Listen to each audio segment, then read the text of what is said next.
Libya থেকে দেশে ফিরলেন ৮ প্রবাসী। তবে স্বপ্ন পূরণ করে নয়, ফিরলেন নিথর দেহে, কফিনবন্দী হয়ে। স্বপ্ন পূরণে জীবন বাজি রেখে অবৈধ পথে যেতে চেয়েছিলেন ইউরোপের দেশ ইতালিতে, কিন্তু জীবন বাজিতে হেরে ফিরলেন লাশ হয়ে।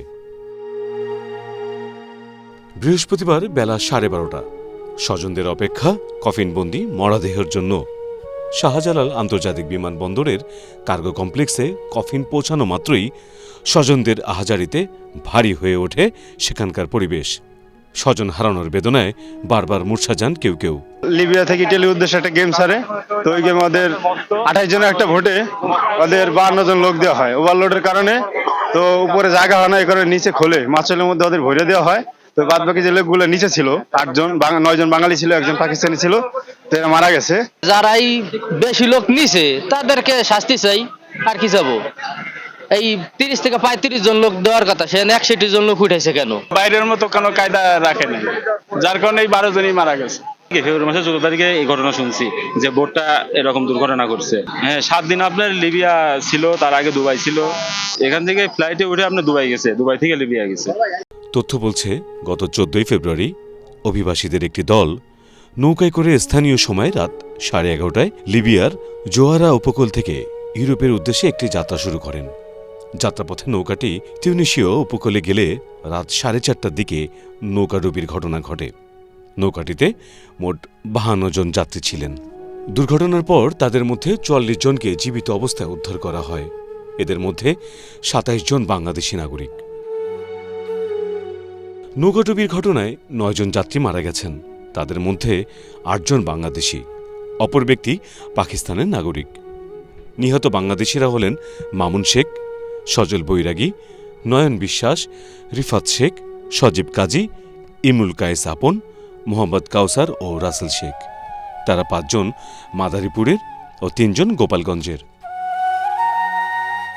এদিকে লিবিয়া থেকে আসা 8 বাংলাদেশির মরদেহ বাংলাদেশে পৌঁছেলেও স্বজনরা বুঝে পাননি। পুলিশ জানিয়েছে, হস্তান্তরের আগে ময়নাতদন্ত করতে হবে। এতে ক্ষোভ প্রকাশ করে উপস্থিত স্বজনরা ময়নাতদন্ত ছাড়া মরদেহ হস্তান্তরের দাবি করেন স্বজনরা। স্বজনদের অনেকের অভিযোগ, মরদেহ আসা 8 ব্যক্তিকে হত্যা করা হয়েছে। এ ঘটনায় মামলাও হয়েছে। এ কারণে অধিকতর তদন্তের স্বার্থেই ময়নাতদন্ত প্রয়োজন বলে জানিয়েছেন পুলিশ।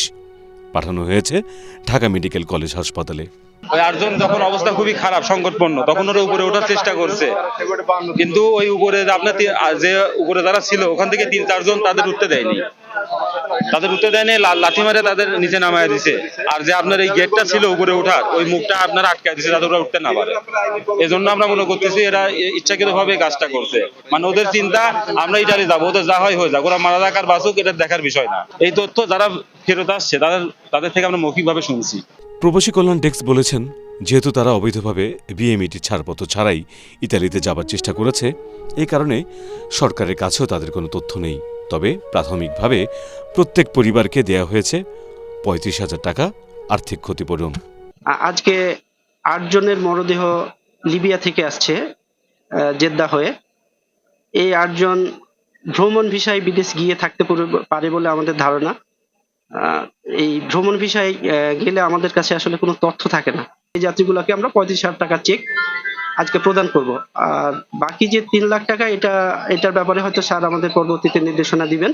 মিথ্যা প্রলোভন ও দালালের খপ্পরে পড়ে যেন কোনো ব্যক্তি এভাবে অবৈধভাবে বিদেশ না যান, সে বিষয়ে সতর্ক করেন এই কর্মকর্তা। মিশুক মুস্তফা, প্রবাস খবর।